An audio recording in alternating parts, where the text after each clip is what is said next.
শুভ সকাল বন্ধুরা, তোমরা সবাই কেমন আছো? ভালো আছো? আমি কিন্তু খুব ভালো আছি তোমাদের আশীর্বাদে। তো সকাল সকাল একটা ভিডিও নিয়ে চলে আসলাম তোমাদের সাথে শেয়ার করতে। দিনটি ছিল সরস্বতী পুজো, সেদিন আমার দুটো মাকে সুন্দর করে সাজিয়েছিলাম। তো আমরা অনেক সকালবেলা ঘুম থেকে উঠেছিলাম, আমি, আমার মা, আমার মেয়ে, আমার বৌদি, আমার কাকি সবাই মিলে যাচ্ছিলাম আমার মামা বাড়িতে। কারণ হচ্ছে আমার মামা বাড়িতে সেদিন ছিল সরস্বতী পুজো। যেহেতু আমার মেয়েকে সামনেবার স্কুলে দিব, তো মেয়ের হাতে ঘড়িটা এবার হয়েই যাক। তো চলো আমার মামা বাড়িতে যাওয়া যাক। তোমাদের সাথে যেতে যেতে একটু বাজার একটা পড়লো, তো তোমাদের সাথে ভিডিওটা না করে পারলাম না। তো চলো। আরে দাঁড়া, এখানে কিন্তু ছোট্ট একটা রাজবাড়ি আছে, তোমরা কিন্তু দেখতেই পাচ্ছ, ওই দেখো ছোট্ট একটা রাজবাড়ি। তো তারপর আমরা চলে আসলাম কদমতলা বাজার। আমার মামা বাড়িতে আসতে গেলে একটা বাজার পড়ে, সেটা হচ্ছে কদমতলা বাজার। সেখান থেকে আমি একটু আমার ঠাকুরের জন্য একটু ভোগ নিয়ে নিলাম। তো আস্তে আস্তে আমরা কাঁচা রাস্তায় ঢুকে পড়েছি। এখন আমরা যাব কাঁচা রাস্তা দিয়ে আমার বান্ধবীর বাড়ির সামনে দিয়ে। যেহেতু আমার বান্ধবীর এখন বিয়ে হয়ে গেছে, তার ব্যাপারে কথা বলতে যাচ্ছিলাম। তো আমার মা বলছিল যে তুই ওকে ডাকলি না। তো আমি বললাম সে তো এখন আর এখানে নেই, মা ভুলে গিয়েছিল। তো দেখো মামা বাড়িতে আসাও শুরু, এখানে পুকুর ঘাট, শুধু পুকুর আর পুকুর। তোমাদের সাথে একটা ভিডিও শেয়ার করব আজকে, একটা ঘটনা বলবো যেটা আমার ছোটোবেলায় ঘটেছিল। সেটা যদি আমার মাসি আমাকে না বাঁচাতো তাহলে হয়তো আমি মরেই যেতাম। তার আগে দেখো, ওই দেখো আমার মামা সেখানে একটা মেশিন নিয়ে কাজ করছিল মাঠে। কারণ এখানে বেশিরভাগ সবাই আলু চাষ করে, আমাদের বাড়িতেও আলু চাষ করেছে। মামা বাড়িতে আস্তে আস্তে অনেকগুলো পুকুর পড়ে। তো পুকুরের একটা ঘটনা তোমাদের সাথে আজকে বলবো। কি হয়েছিল জানো তো? ছোটোবেলায় আমি যখন ছোট্ট ছিলাম তখন আমি খুব মামা বাড়িতেই থাকতাম। তো আমার মাসি ছিল, ছোটো মাসি, তখন আমার মাসির বিয়ে হয়নি। তো মাসি আর আমি, আমার ভাই তিনজনে মিলে স্নান করেছিলাম পুকুরে। তো পুকুরটা স্নান করছিলাম। আমার ভাইকে আমার মাসি স্নান করিয়ে শরীর মুছিয়ে দিচ্ছিল, আর আমি স্নান করতেছিলাম। তো তখন আমি সাঁতার একদমই শিখিনি, তখন সেই পুকুরে আমি পড়ে গিয়েছিলাম। পুকুরটা হয়তো তোমরা এখন দেখতেই পারবে। চলো তোমাদের পুকুরটা আগে দেখিয়ে নিই। তো সেদিন যদি আমার মাসি আমাকে না বাঁচাতো হয়তো আমি মরেই যেতাম। সাথে সাথে আমার ভাইয়ের কাছেও আমি অনেকটা কৃতজ্ঞ, কারণ ভাই আমার, এই দেখো পুকুরটা। তারপরে বলছে আমার ভাই কি বলছে, এই দেখো এই পুকুরটাতে আমি পড়ে গিয়েছিলাম। এখন পুকুরটা অনেকটাই নোংরা হয়ে গেছে, কিন্তু আগে খুব পরিষ্কার ছিল। তো ছোটোবেলায় ভাই যখন উপরে দাঁড়িয়েছিল তখন ভাই দেখছিল যে আমি জল খাচ্ছিলাম আর পুকুরের মাঝখানে চলে গিয়েছিলাম। তখন মাসিকে দেখিয়ে মাসি হুড় করে জলে লাফ দিয়ে আমাকে বাঁচিয়েছিল। মাসির কাছে আমি অনেকটাই কৃতজ্ঞ। তো কথা বলতে চলে আসলাম মামা বাড়িতে। তারপর মা আমাকে বলল যে টাকাটা তোর কাছে রাখ, কারণ ভোগ আনার টাকা 20 টাকা বেড়েছিল, তো মা আমার কাছে দিয়েছিল। তারপর এই দেখো আমার বৌদি আর আমার মেয়ে সবাই মিলে গিয়েছিল ঠাকুর ঘরে। তো এই দেখো এখানে মানে ঘরে ঢুকেই দেখলাম যে আমার মামি সব কিছু রেডি করে ফেলেছে।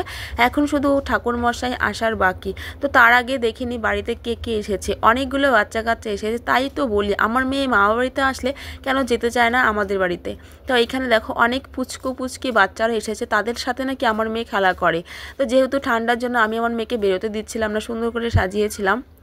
তো এখন ঠাকুর মশাই আসবে, তার আগে আমি গিয়েছিলাম বড় মামির ঘরে। বড় মামির ছোট্ট একটা মেয়ে আছে, তাকে সাজিয়ে দিতে। শাড়িটা আমি পরিয়ে দিয়েছিলাম, মেয়েটা খুব রোগা বলে এরকম করে শাড়ি পরিয়ে দিয়েছে। তারপর মামি বললো যে ঠাকুর মশাই চলে এসছে, ঠাকুর মশাইয়ের কাছে এসো। মামিরা সবাই রান্না করতে চলে গেছে রান্নাঘরে। এইখানে দেখো যত পুচকে পাচকে সব আছে, আর বাচ্চাগুলো খুবই দুষ্টু। চলো ব্রাহ্মণ মশাই কীভাবে ঠাকুর মন্ত্র পড়ছে দেখে নিই। मूलम्बं मकरात्मनं पुण्णात्मयं देवस्वस्ति भोवनं शक्तिनात्मय अद्वनं ज्योतिरञ्जा।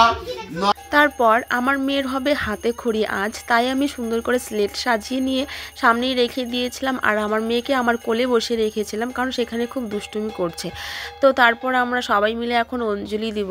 তো আমার মেয়ে যেহেতু ছোট্ট, একদমই ছোট্ট, সে তো আর হাতে ফুল বেলপাতা রাখতেই যাচ্ছিল না।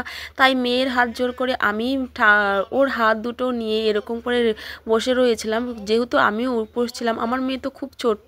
আজ হয়তো আমি পড়াশোনা করি না, কিন্তু আজ থেকে 4 বছর আগে আমি পড়াশোনা করতাম, আর আমাদের বাড়িতে সরস্বতী পুজো করতাম, আর আমাদের বাড়িতে সবাই এসে অঞ্জলি করতাম। আর পুচকে পাচকাগুলো অঞ্জলি দিচ্ছে, সবার কিন্তু নজর আমার ক্যামেরার দিকে। তো যাই হোক, মেয়েকে তো অনেক কষ্ট করে এই পুষ্পাঞ্জলি দেওয়ালাম।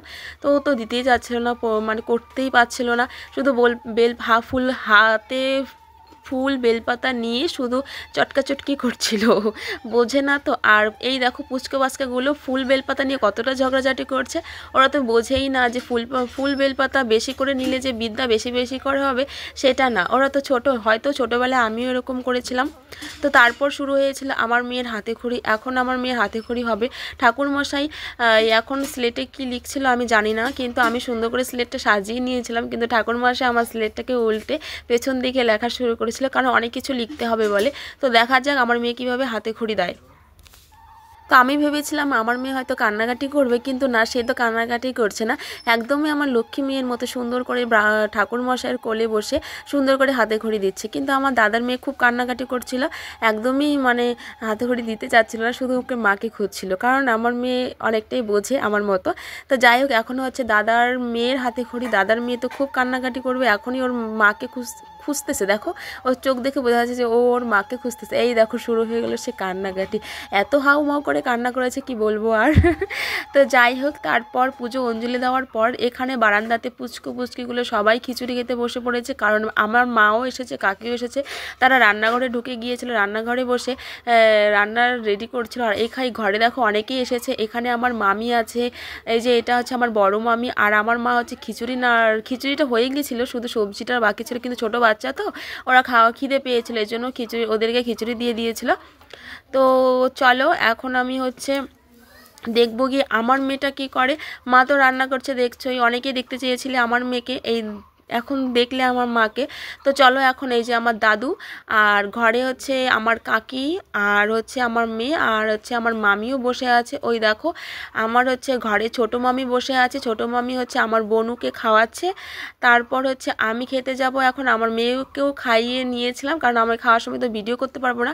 আর এখন আমি বসে খাওয়া দাওয়া করে তারপর আবার ছোটো মামার ঘরে, না বড় মামার ঘরে এসেছি। ওইটা হচ্ছে বড় মামার ঘর, যেটা ছোটো মামি দুধ খাওয়াচ্ছিল মেয়েকে আর বনুকে। আর এটা হচ্ছে বড় মামার ঘর, বড় মামি, আমার কাকি, আর আমার মা, আমার বৌদি সবাই মিলে বসে আছে। আর জানালা দিয়ে দেখছি ছেলেরা খেলছে। দেখো ওই যে ছেলেরা খেলছে, দেখো সেই ছেলেগুলোকে আমি ছোট্টবেলায় দেখেছিলাম, এখন তো তাদের দাড়ি গোঁফ হয়ে এখন ওরা ফুটবল খেলছে। এই দেখো ছোটো ছোটো পুচকে মেয়েরা কি সুন্দর খেলছে। এই যে আমার বোন ফড়িং, আমার বর হচ্ছে একে ফড়িং বলে ডাকে, লাল জামা পরে লাফাচ্ছিল, তাকে হচ্ছে আমার বর ফড়িং বলে ডাকে, কারণ ফড়িংয়ের মতো লাফায় বলে। এখন ভাবি যে আমার বর নামটা রেখে ভালোই করেছে, ফড়িং। আর এই দেখো ওই যে দেখো আমার মেয়ে খেলছে ওইখানে, মানে হচ্ছে এক একজনের এক এক জায়গায় খেলার জায়গা। এখানে হচ্ছে একটু মাঝারি সাইজের, আর হচ্ছে ওইদিকে বড়রা খেলছিল। তো ভিডিওটা কেমন লাগলো সবাই একটু লাইক কমেন্ট শেয়ার করো।